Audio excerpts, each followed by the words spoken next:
Hello and welcome to the Davis McGrath IP webinar series for August 8th, 2012 on the topic of copyright in Righthaven enforcement gone wrong. I'd like to thank you all for your patience in handling through some of the issues we've had with our software provider. I will certainly work with them to figure out the delay. Essentially, I had the webinar ready to go, but it wouldn't let me start the broadcast. So it just finally allowed me to do so just a few seconds ago. So I'm not sure what the reason is, but it's working now. So I apologize for any inconvenience. Today we're going to be going for about 30 minutes. The recording and the slides will be posted on our blog, which is shown in the address on your screen, which is http://blog.davismcgrath.com/webinars, where you can also sign up for a webinar mailing list. For those of you who need Illinois MCLE credit, please feel free to send me your name and ARDC number if you haven't already done so. Our next webinar is coming up on September 5th, 2012, again from about 12 to 12:30 on the topic of online defamation. So today we're going to be covering the copyright enforcement scheme of a company called Righthaven and what went wrong with that particular strategy, and perhaps some lessons that we all might learn going forward from their mistakes. So we're going to be talking about their business model, some of the lawsuits they filed, some defenses, provide two examples of decisions that came out in 2011 regarding that, the Righthaven versus Democratic Underground and the Righthaven versus Hoehn cases, the awards of fees to the prevailing party, and a little bit about the current status of Righthaven. Today's webinar is going to be covering some little more advanced topics on copyright. If you're at all interested in some of the basics, we've covered some of these topics already in copyright basics, copyright registration enforcement, fair use, and ownership issues. But essentially, Righthaven's business model, it was a copyright holding company that was founded in approximately 2010. And it was formed with the idea of protecting the rights of different newspapers from dealing with online infringements. And it's a Righthaven is a holding company formed primarily from interests from Stevens Media, which owns a bunch of papers, including the Las Vegas Review-Journal, and a few other people, including the people that own the Denver Post. And essentially, they would locate infringements of newspaper articles and photographs, and then they would go out and register the copyright in those particular items, and then bring suit for infringement. And then, of course, they would demand a settlement for bringing these cases. My understanding from this is that a good number of the demands were rather high. Most of them were initially demanding at least $6,000 for settlement for these claims. Because after all, statutory damages for copyright infringement can range between $750 and $150,000. So rather than face that type of damages, of course, some people, of course, decided to settle. Overall, there were approximately 275 lawsuits filed by Righthaven, primarily in Nevada and Colorado, as those were the two primarily large papers, and the Denver Post and the Las Vegas Review-Journal were located. Provide some examples here of how these cases went. Eric Gardner, who is a journalist through freelancer, I think he primarily publishes through the sites like Ars Technica, but he also wrote an article about his experiences with Righthaven in the ABA Journal, and I provided the link there to his comments. And essentially, in his case, he had been sued because he wrote an article for Ars Technica in which he included a photograph, which was a copy from Righthaven's own legal papers, which was the photograph of an infringement in one of their cases. They had sued the Drudge Report for posting a picture, and so all that Eric Gardner had posted was essentially an image from Righthaven's own legal papers showing the exhibit from that other case. And so, as he notes in his article, for this copy of a copy of a copy, he became the subject of Righthaven's lawsuit.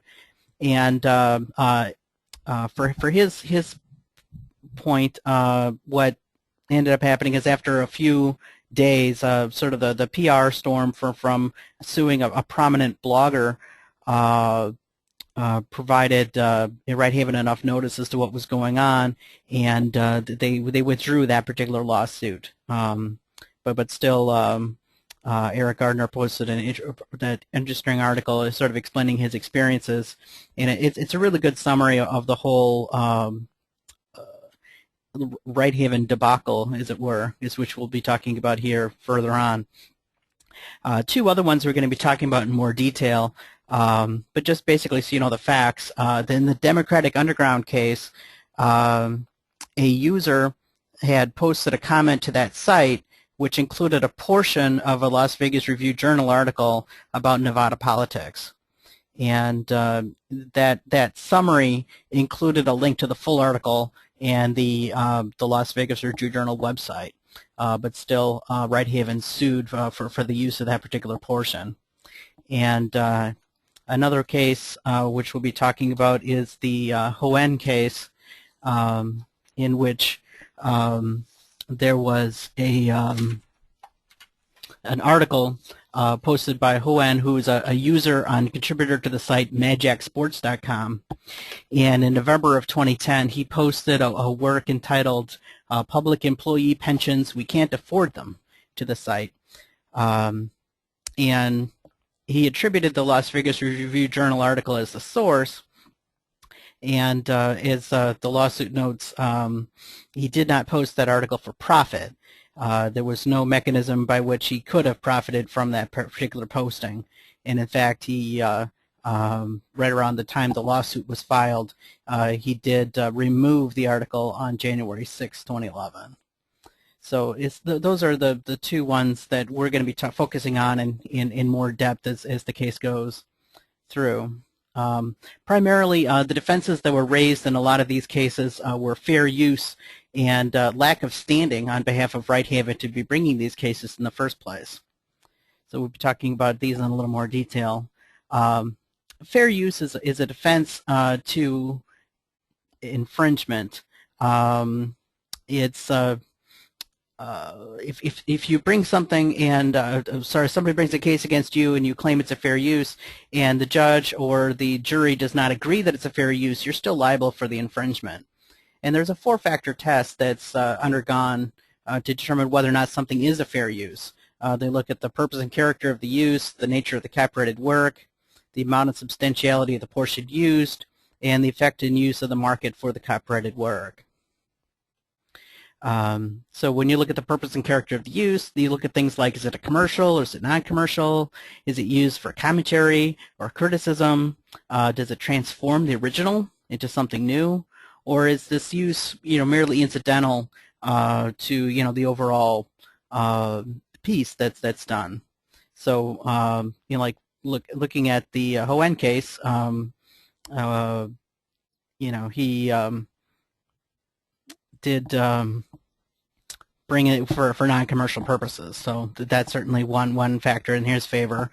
And for looking at the Democratic Underground, only a portion of it was used, but again, it was in a comment relating to Nevada politics. And so my understanding is that they thought that particular Las Vegas Review-Journal article provided interesting commentary on the particular point they were making on politics, and it, again, didn't link to the whole thing, which is another factor we'll talk about in a second. And the second factor in the four-factor test is the nature of the copyrighted work. How creative is the original? Was the original published or unpublished? These are all published works. And then how creative is the original? Well, in the Hoehn case, it was an editorial piece. Not entirely creative, a good series of facts mixed in with opinion, and so it was at least somewhat original. In the Democratic Underground case, it truly is, a creative work that was infringed there. The amount of substantiated portion used, this factor looks at how much is taken of the original and how central to the original is that portion that's taken. So in the Democratic Underground, again, only a portion was used, but in the Hoehn case, the whole article was used, which that particular factor weighed against Hoehn in that fair use analysis. And then the effect and use of the market for the copyrighted work. Some people say that this is the most important factor, and they look at whether or not this will replace demand for the original. And we'll be talking about this as a little bit more as we discuss these particular cases in more detail. But essentially, in the Hoehn case, it was a non-commercial use, and there was little impact to the market for the work. And in fact, the judge noted that there was no evidence of any impact, from that posting of the whole article to the MadJackSports.com site to the original article on the Las Vegas Review-Journal site. In the Democratic Underground case, again, it'd be difficult to show that a comment in another website, which provided a full link to the original article, would have replaced, the original or replaced the demand for the original in the minds of consumers. And obviously, if they wanted the full article, they would have to go to the Las Vegas Review-Journal website to obtain that. The next major argument that's been raised against Righthaven in these cases is standing. And Section 501B of the Copyright Act provides who can bring a case. And then that is the legal or beneficial owner of an exclusive right under copyright is entitled to institute an action for any infringement of that particular right committed while he or she is the owner of it. And so you have to have an exclusive right of the copyright owner owned by the person bringing the lawsuit. And these are the exclusive rights that are granted under copyright: the right to reproduce, the right to prepare derivative works, the right to distribute copies, the right to perform the work publicly, the right to display the work publicly, and then for sound recordings, the right to perform the work publicly by means of a digital audio transmission. Those are the only exclusive rights that are granted under the Copyright Act. And so you have to be an owner of one of these particular rights in order to bring this case. And there's these two particular cases, Democratic Underground and Hoehn, go much more into the ownership and just exactly what was owned by Righthaven as they brought these lawsuits. It's certainly an interesting consideration here. So in Democratic Underground, which was the first case to come out of the District Court in Nevada, both these cases were decided in June within just a couple weeks of each other by two different judges. In the Democratic Underground case, what was interesting was that there was discovered is that Righthaven had these assignments that were granted to them, assigning each particular work. But what came out during discovery is that there was a master agreement in place called the Strategic Alliance Agreement that was in place between Righthaven and the newspapers, in this Stevens Media for the most of it. This particular agreement we're going to be discussing is between Stevens Media and Righthaven. And in particular, the courts focused on one particular clause of the Strategic Alliance Agreement. This is, despite any such copyright assignment, Stevens Media shall retain an exclusive license to exploit the copyright for any lawful purpose whatsoever. And this part was bolded by the court. And Righthaven shall have no right or license to exploit or participate in the receipt of royalties from the exploitation of the Stevens Media assigned copyrights, other than the rights or proceeds in association with the recovery. So essentially, all that that Righthaven had been granted was the right to bring a lawsuit against people for bringing for any alleged infringement, but they never were granted any of the true exclusive rights to like to exploit the work, to publish the work. Righthaven couldn't publish it. Righthaven couldn't distribute it. Righthaven couldn't authorize its public performance. Couldn't do any of those things that a normal copyright owner would be able to do. All they had the right to do was to sue. And the court points out that that is insufficient for standing, for being able to the ability to bring a copyright action. And so in that particular case, Righthaven was dismissed as a party. They tried to amend and to put forth a revised strategic alliance agreement, which provided some exclusive rights to Righthaven. But the judge points out that you could do things to correct a certain mistake. Like if you thought that you owned certain rights, but it turned out you really didn't, but the intent was all along, for there to be copyright ownership, you might have been able to file a corrective assignment or something like that in those cases to, to correct that type of an error. But it was pretty clear from reviewing the agreement that it was 100% the intent at the time that agreement was entered, that Righthaven would not have any of those exclusive rights. They went to great lengths to limit Righthaven only to the right to sue, and so trying to later file this amended alliance agreement, had no real effect, because at the time the suit was brought, Righthaven truly did not own any of the other rights.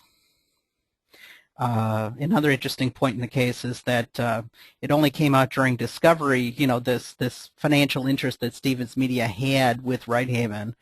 And in fact, in their court filings, Righthaven did not disclose Stevens Media's financial interest, which is a required part. When you file any federal lawsuit, you have to provide a list of all interested parties in the case. And by interested, they could mean people involved in the case or people that have a financial interest in the case.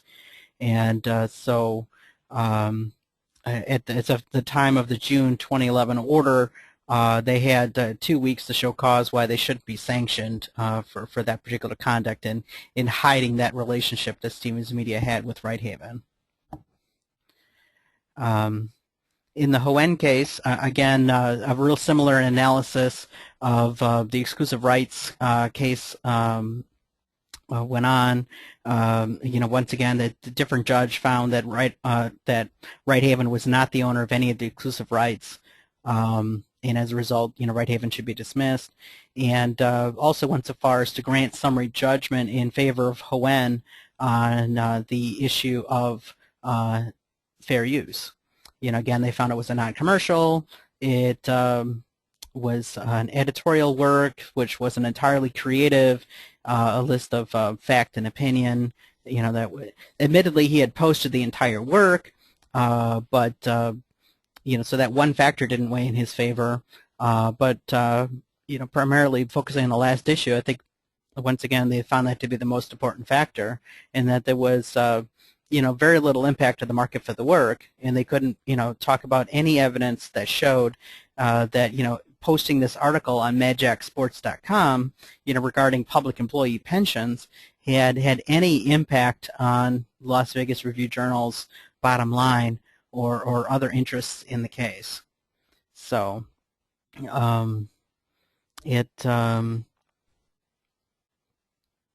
that particular factor, was sufficient, to award summary judgment in Hoehn's favor.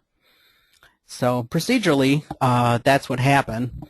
But it should be noted that costs and attorney's fees, there's a section 505 of the Act, remedies and infringement. In any civil action under the Copyright Act, the courts may allow the recovery of full costs by or against any party, except as otherwise provided by this title. The court may also award a reasonable attorney's fee to the prevailing party as part of the costs.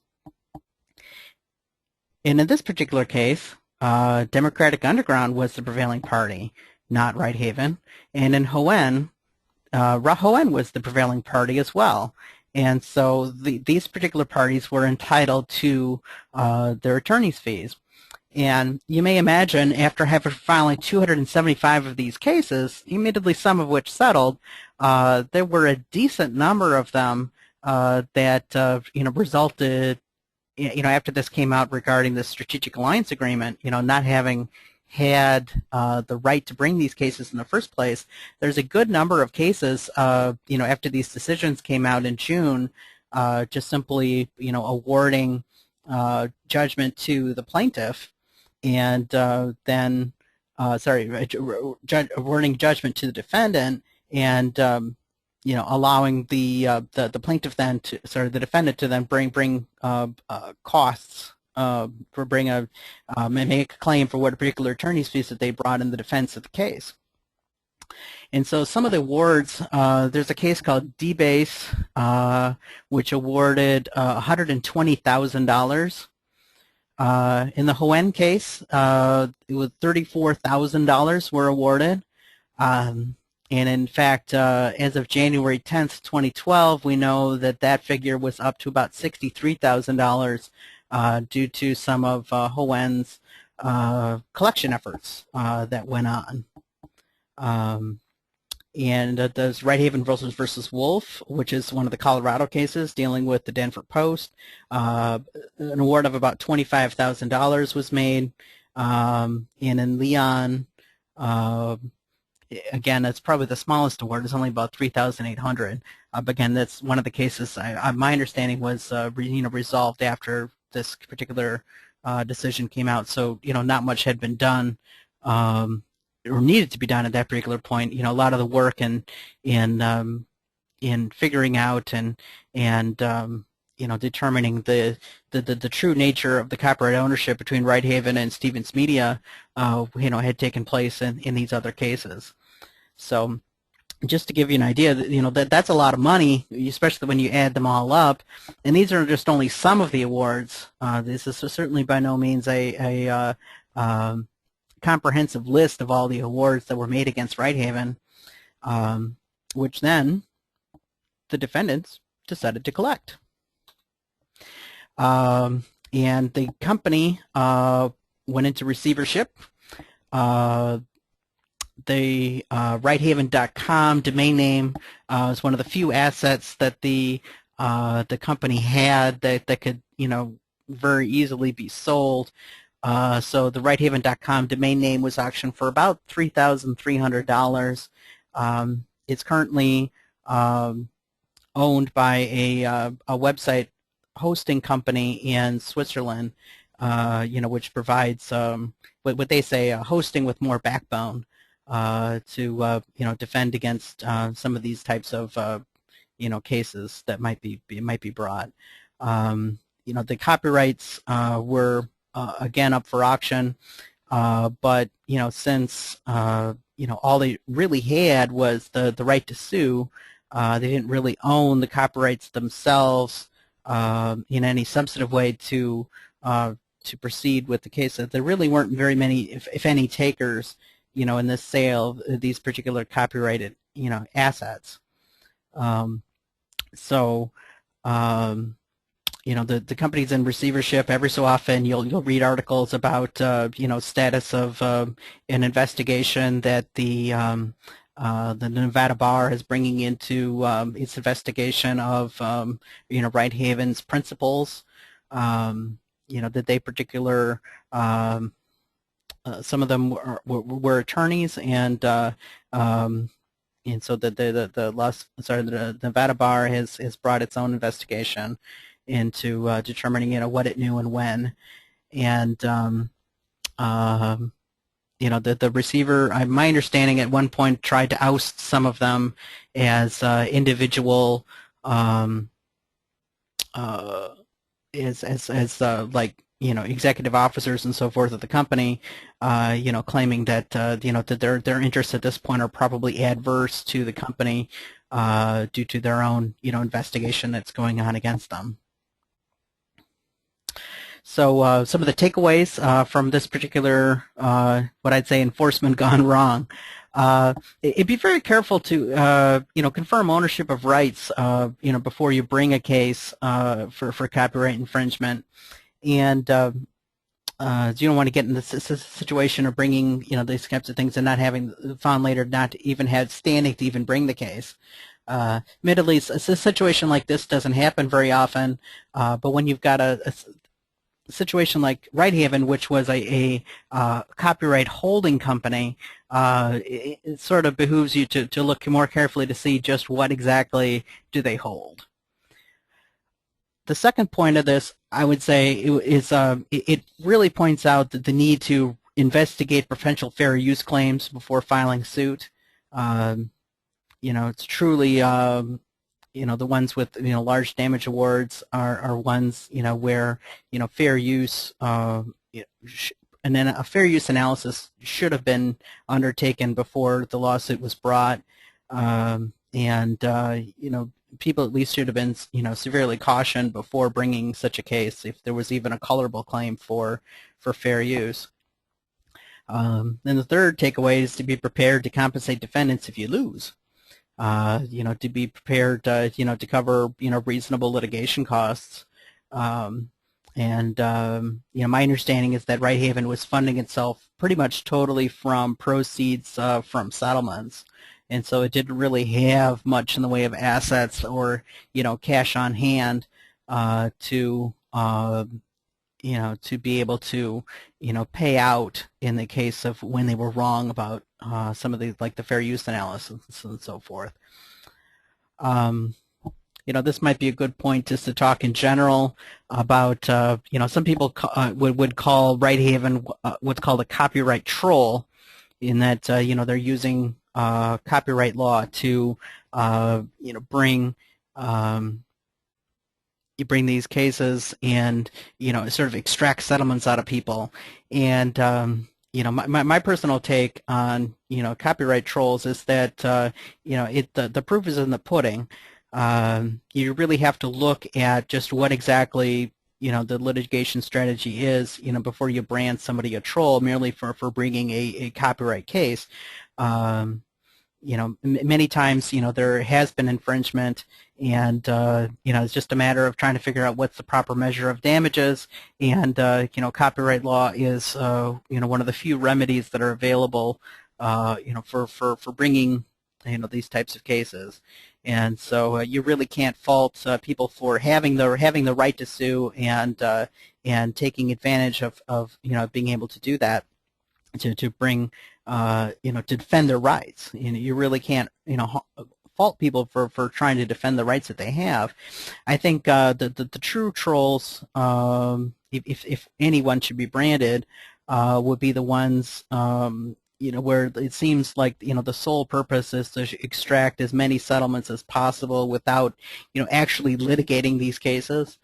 There's plenty of other examples out there outside of Righthaven of what conduct that could be pointed to as copyright trolling, and I think that is truly the distinction, of regular enforcement versus the conduct that a troll might have, which would be merely bringing the case to profit from quick settlements, versus a real underlying desire to get to the heart of the matter and stop the infringement from occurring, or to be compensated for the particular infringement. So this might be a good point to, if you have any questions, be happy to answer them. Of course, you've had the opportunity all along to ask questions through the software, but this would be a good time as well. For those of you who are watching the recording, you can always send me your questions and comments and feedback to the email address shown on your screen, which is ktompson@davismcgrath.com. So we'll pause here for a second to see if anybody has any questions.